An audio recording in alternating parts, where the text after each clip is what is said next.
John Cena winning the WWE title. I did not see that coming. Said no real wrestling fan ever. Ladies and gentlemen, the heavyweight champion of the world has arrived. The champ is here. The champ is here. The champ is here.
Another episode of DC's People's Champ Vlog.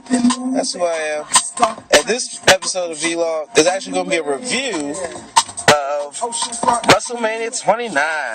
That's right, Wrestlemania 29 took place at MetLife Stadium in New Jersey, New York, this past Sunday.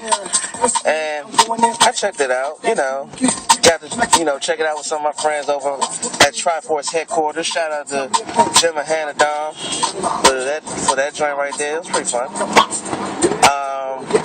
But yeah, I'm going to go ahead and do a little review of WrestleMania 29 for y'all. If y'all want to give me y'all thoughts, you can leave comments in the comment section or hit me up on Facebook or Twitter. Let's see. First match out on the card was the 6-man tag match between Sheamus, Randy Orton, and the Big Show versus The Shield. Now, that match was pretty good. I kind of figured The Shield would win to get a big win at WrestleMania over 3 very established guys who are former world champions. The way it ended was pretty funny, was pretty cool. Sheamus trying to go get the tag, he ends up Orton ends up getting tagged on his own. Orton goes to town. Looks like he's about to finish him off. Seth Rollins keeps a big move like he always does in these matches. This time a flying RKO. Roman Reigns gets the spear on Orton, and Dean Ambrose gets the cover, and the Shield wins. And then the Big Show gives him the "I'm gonna cry in the car" face, and then decides he's gonna go from crying to raging. Knocks out Sheamus, then knocks out Orton, and walks away. So Big Show's face turn lasted all of about 2.5 to 3 weeks. Yeah. But yeah, Shield wins. There you go. Another match out. We almost thought that the Rock Cena 2 main event was going to be the second match out. That Gemma actually was video recorded making a guarantee that he would get baptized and go to church for a year if Rock Cena was the second match out. It wasn't. What was the second match? I can't even remember that. It was a WWE Tag Team title match. Dolph Ziggler and Big E Langston challenging Team Hell No for the tag titles. Beginning of the match almost had us all like, what the fuck? Ziggler pulled a Daniel Bryan while Daniel Bryan was in the ring, called AJ up to the apron, and gave her a kiss. We all thought it was going to be another 18-second disaster. But it ended up being a pretty good, lengthy match where Team Hell No won with the chokeslam Chris Benoit headbutt combination. And they ended up winning and retaining the tag titles. it was amazing seeing so many people, seeing 80,000 people going with their fingers in the air saying yes numerous times. That was amazing. In the pre-show, The Miz defeated Wade Barrett with the figure 4 to become the new Intercontinental Champion. So Wade Barrett's title reign ended. Like a couple of the guys there at the party, Jim and Dom in particular, both were raging about that one. What else did we have? Man. There were some other matches.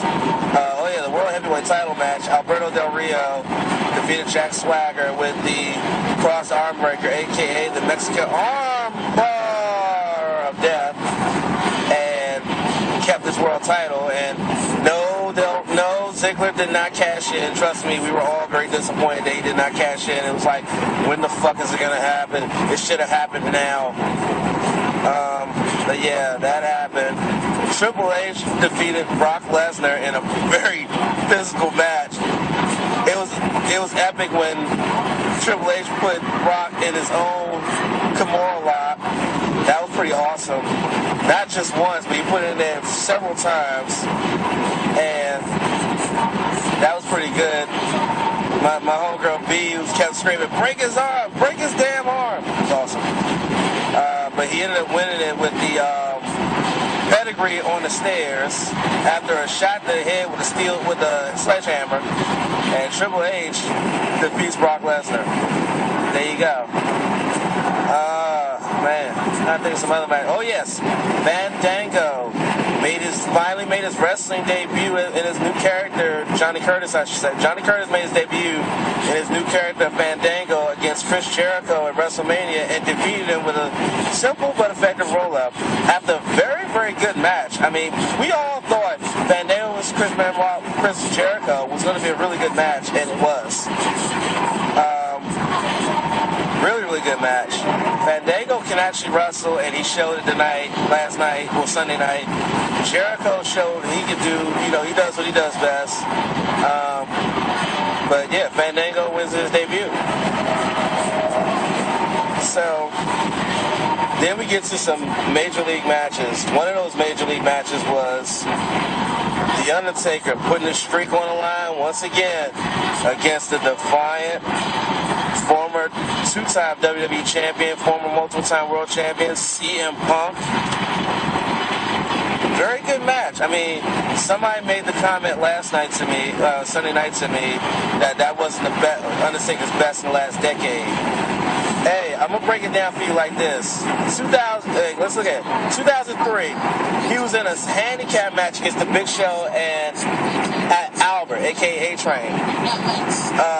Yeah, that match was okay, but wasn't his best. Then you look at 2004.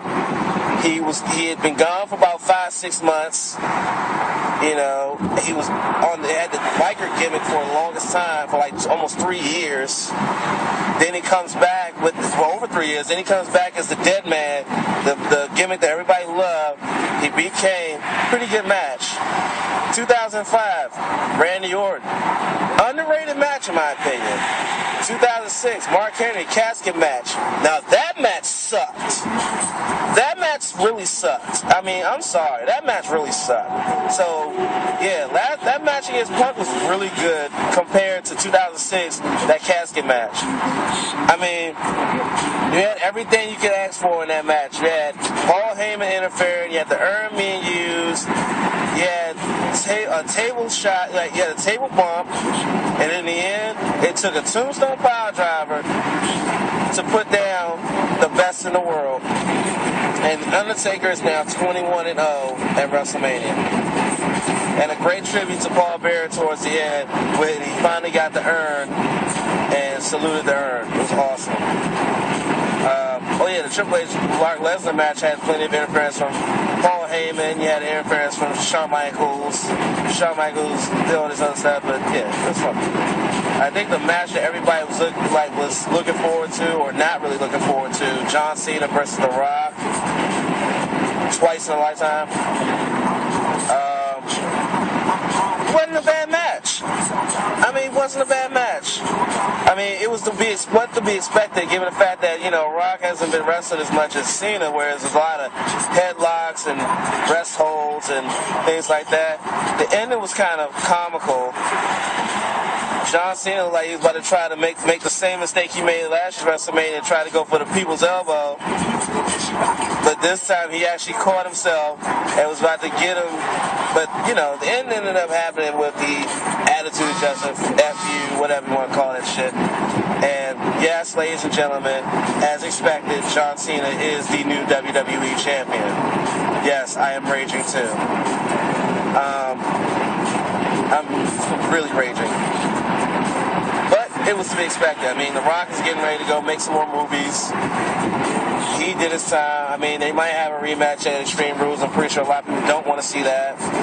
But other than that, I think The Rock is pretty much, the way he was sent off and the way he was looking, I think he figures that his time in the WWE is finally done. He got to hold the WWE title one more time. Now he's going to go back, be the actor that he is, and do that. But overall, I'm reading that a lot of people thought that WrestleMania last night was really bad. I'm going to tell you like this. Some of y'all really thought WrestleMania was bad? Check out WrestleMania 2000. WrestleMania 2000.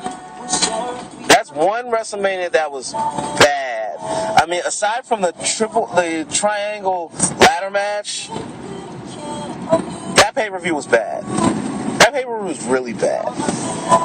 That WrestleMania was really bad. So, yeah, that you can't really say that, WrestleMania last night was bad, because there have been worse. But it wasn't, WrestleMania 29 wasn't good, but again, it wasn't bad. I would give it probably like 5 out of 10. They could have at least, found a way to get Antonio Cesaro on the card to defend the United States title. I was actually glad that they cut out that 6-person intergender tag team match with tons of funk, the Funkadactyls versus Team Rhodes Scholars and the Bellas. I'm so glad they cut that shit out, because I was gonna really rage if I had to watch that match either as the last match of WrestleMania or before a main event that most people don't want to see. But I'm glad they cut that shit out. I mean, no disrespect to the Rhodes Scholars. I like those guys. That's a good tag team, but no. Just no. So yeah, WrestleMania wasn't bad, but it could have been better. I'm hoping that next year in the Superdome, they have some better storylines going into that one and have better matches. Because WrestleMania is supposed to be supposed to be that event where you showcase your best matches and give your best moments. Last night didn't really provide that. Sunday night WrestleMania did not provide that as much. So I'm hoping they do it again. I hope they do it better next year. But that's about it for this episode of my review of WrestleMania 29. Just a reminder, April 14th, my showcase, my second showcase. It's a trip down memory lane. Starts at 9. Open karaoke afterwards at 9:30. So it should be pretty awesome. I can't wait. I really cannot wait. It's going to be awesome, awesome, awesome. Also, just, remember to like me on Facebook, DC's People's Champ. Follow me on Twitter, DC's People's Champ. Tumblr, DC'sPeoplesChamp.tumblr.com. SoundCloud.com/DC's People's Champ. I will see if I can get the audio from my second showcase and put that up on there so that people can take a listen if they can't make it. My showcase is going to be at Fast Days in Centerville, by the way. But that's about it. I'm about to be at work, so I'll get at y'all next week or next time I record. So this is the People's Champ. This is People's Champ saying peace, love, and